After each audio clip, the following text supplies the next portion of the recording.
사건을 준비하는 과정에서도 이 여러 개 작동하고 있는 합수본, 주요 사건들에 대한 합수본을 어떻게 할지도 지금 고민을 미리 해놔야 되겠네요. 예, 그렇습니다. 네, 그렇습니다. 앞으로 한다면 그거는 이제 공소청으로 바뀔 검찰청이 아니라 뭐 중수청에서 하든지 아니면 경찰 국수본에서 하든지 뭐 그래야 되겠네요. 네네. 네. 그리고 경찰은 이 숫자가 너무 엄청 많죠. 10만 명이 넘죠. 그중에 수사 인력이 몇 명이나 됩니까? 14만 명인데요. 네. 그 수사 담당하는 인력은 3만 8천 명. 3만 8천 명. 예. 그게 각 경찰서까지 배치돼 있겠죠. 예, 그렇습니다. 뭐 지구대는 아니고. 예. 경찰서 수사과에. 예. 수사과, 형사과. 형사과도 있군요. 그런데 지금 최근에 논쟁되는 그 경찰이 가족 사건들을 뭐 어떻게 했다 뭐 이런 거 있잖아요. 예. 그럼 요새는 이제 향판에서 향찰로까지 가서 예, 그렇습니다. 향찰 얘기도 나오는데 이 지금 일정 직급 이상은 이제 그 인사 범위를 좀 지역을 좀 광역으로 바꾸자, 좀 넓히자. 예, 순환 인사제를 지금 하자고 했던 지금 경찰 노조에서 뭐 반대 의견이 심한가 보죠. 직협에서 그 반대를. 직협이에요? 예, 그래서 뭐 반대하는 거에 당연하겠죠. 주할 리가 있습니까? 이사 가야 되는데. 예, 그렇습니다. 그리고 이제 그 하위 직급은 워낙 숫자가 많고 또 그 순환 인사를 하려면 관사라든지 이런 뭐 교통비라든지 이런 좀 보조가 돼야 되는데 그런 부분들 같이 이렇게 고민을 해야 될 것 같습니다. 우선 그 경찰 개혁위원회 이번에 출범한 경찰 개혁위원회에서 그 부분을 검토를 하고 있고 또 경찰청 차원에서도 그 부분을 현장 의견까지 이렇게 들어가면서 합리적인 방안을 좀 찾아내겠습니다. 근데 이게 옛날에 조선시대에도 상피제도라고 하는 게 있었죠. 뭔가 권한을 행사하는 사람과 뭔가 관련이 있는 대상자가 생기면 피한다. 예. 그리고 고향에 가지 않는다. 뭐 이런 제도들이 나름 있었는데 이게 이제 경찰의 권한이 매우 커지는 상황이 되다 보니까 이제 종결권을 갖게 됐잖아요. 예, 그렇습니다. 전에는 사건을 소위 말해 봐주고 싶어도 이게 검찰로 어차피 다 넘어가니까 함부로 하기가 좀 어려운데 이제는 뭐 내부 문제로 걸리지만 않으면 피해자만 어떻게 적당히 입을 막으면 사건을 암장하는 게 매우 쉬워진 측면이 있죠.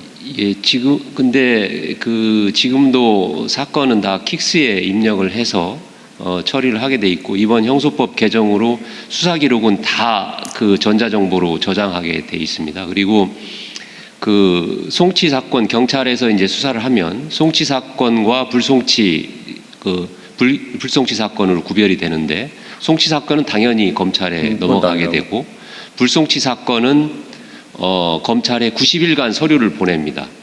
불송치는 다? 예.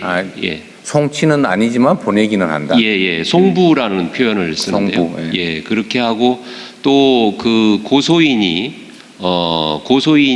이의 신청을 하면 불송치 사건도 법적으로 의무 송치하게 돼 있습니다. 네, 그건 뭐 기소 의견으로 보내는 의미의 송치가 아니고. 하여튼 뭔가 넘겨준다. 예, 그렇습니다. 예. 그리고 이번에 형소법에 새로 들어온 것은 그 이의 신청의 그 종전 형사소송법에는 고소인만 할 수 있었는데 이번에는 피해자에 준하는 고발인까지도 이렇게 포함하도록 개정이 되어 있습니다. 어쨌든 검사가 볼 수 있는 상태로 노출은 된다. 예, 그렇습니다. 근데 뭐 검사가 기소 의견 송치된 것도 아닌 거를 뭐 그걸 다 뒤져볼 것 같지는 않고 우리 법무부나 검찰 입장은 어떠세요? 그게 실제 어떻습니까? 만약 그렇게 되면 볼까요? 불송치 사건에 관련해서 기록 송부하게 된다고 하지만 대통령께서 말씀하신 것처럼 자기 사건이 아니기 때문에 그렇죠. 자기 관심도가 담당이 떨어질 없는, 수밖에 담당이 없고요. 없는 거죠. 저희들이 염려하는 것은 고소인이나 또 피해자가 없는 사건들, 인지 사건들 이와 같은 경우 만약 경찰에서 1차 종결해버리고 나면은 더더욱 관심이 없는 겁니다. 그럼 이런 건 어때요? 뭐 어쨌든 그게 이제 또 논쟁거리가 심하게 될 수도 있으니까 지금 현재 제도로 송부를 다 하게 돼 있다면 검찰에서 그 보는 게 금지된 건 아니니까 그 검찰에서 담당을 한 몇몇씩 정해가지고 구삭하면 뒤져보면 되는 거 아니에요? 그것도 국민에 대한 서비스잖아요. 피해자 보호를 위한. 근데 송치된 사건 처리만도 지금 뭐 굉장히 지연되고 이제 있는 수사 안 상황에서 하면 수사할 사람들은 그거 하면 되지 뭐. 차관입니다. 네. 저희가 말씀드렸던 부분은 불송치 사건, 경찰이 불기소로 송부된 사건을 기록만 받아보게 됩니다. 근데 저희가 역할을 했던 부분이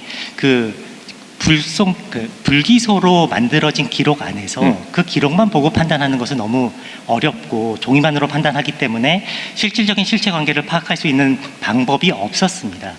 즉 기존에도 불송치 사건에 대해서 90일간 검사가 기록을 불송치 검토하더라도 송부된 사건을 들여다봤더니 문제가 있더라라고 하면 어떻게 처리됩니까? 네, 그만이에요. 재수사 재수사 요구를 할 수가 있어요, 할 수가 검찰이? 있습니다. 그거나 뭐 보안 수사나 요구나 뭐 다를 바가 없잖아요, 사실. 근데 그 점에 대해서 과거에는 당사자에 대해서 조사를 하거나 사실관계를 확인할 수 있는 방법 자체가 막혀 있었다는 말씀을 드리는 겁니다. 아, 이번에 그렇게 돼 막혔다. 기존에도 막혀 있었고 이번에는 사실관계 확인 제도가 도입되어서 사실관계 진술 청취는 할 수 있게 아, 되었습니다만 그래요? 네, 수사에는 이르지 못하는 상황입니다. 진술 정치도 수사는 수사지. 근데 그게 명확하게 수사가 아니라고 지금 규정이 되어 있기 때문에 아니, 아닌 척하면서 수사를 한 거죠. 솔직히 얘기하면. 아, 어차피 뭐 이미 진술이야. 수사가 아니라고 명확하게 규정이 되어 있기 때문에 이와 같은 사실관계 확인의 자료를 증거로 사용할 수 없다고 명문의 규정이 있고요. 사실관계 확인 자료를 근거로 해서 그러면 주문을 바꿀 수 있는지 재수사 보안수사 요구라든지 재수사 요구를 할 수 있는 근거로 삼을 수 있는지도 사실 명확하지 않은 부분이 있습니다. 하여튼간에 그 뭐 완전히 막힌 건 아니네요. 그런데 지금도 뭐 검사 작성에 피의자 신문 조서조차도 당사자가 동의 안 하면 증거를 못 쓰는데 뭐 증거 능력 문제는 별로 큰 것 같지는 않고요. 그럼 어쨌든 다 넘긴다. 그러면 검찰은 일단 보는 검사가 있겠죠?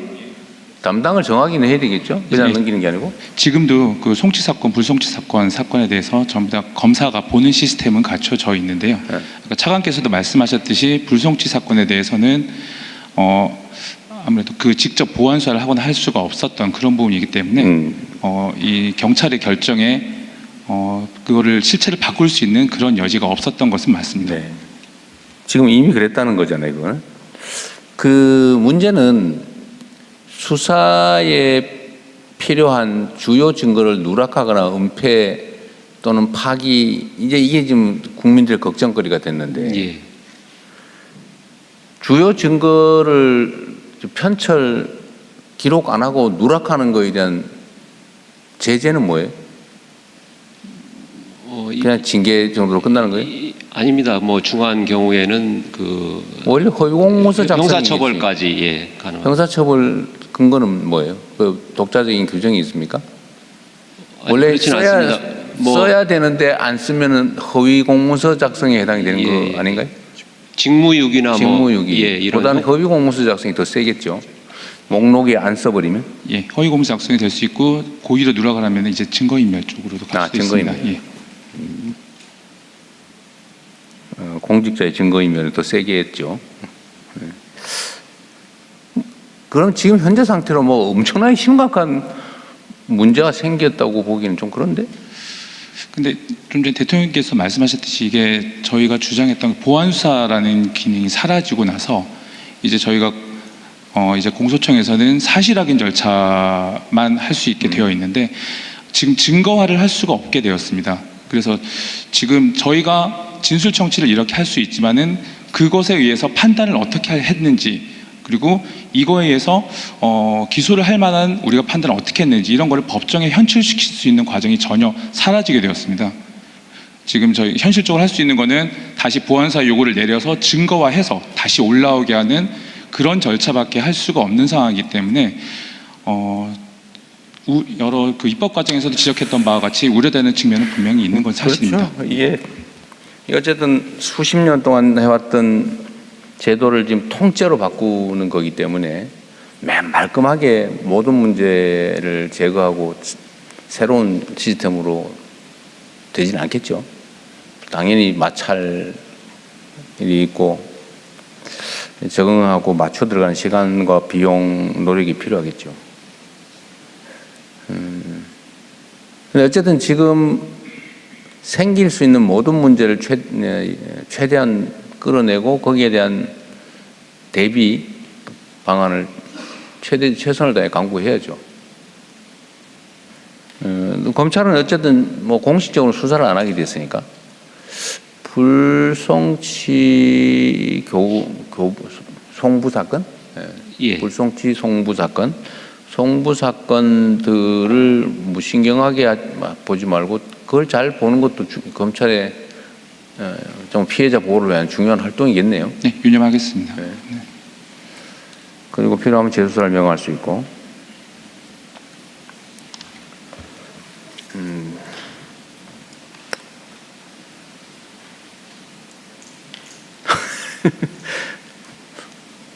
어쨌든 그 행안부하고 법무부 두 분 원래 친하시잖아요. 안 친해? 안 친했던 적이 없습니다. 그러니까 법무부 장관이 고개를 가로젓는데 두 분 사이가 엄청 나빠질 수 있는 모양인데. 여하튼 좀 협의를 좀 잘 하십시오.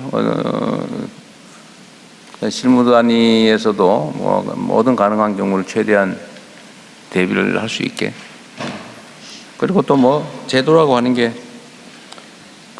한 번으로 끝나는 것도 아니고 이렇게 고칠 수 있으면 또 저런 보완 방법도 있는 거고 방법을 또 찾아보십시오. 자, 마저 좀 보고를 받고 우리 국민참여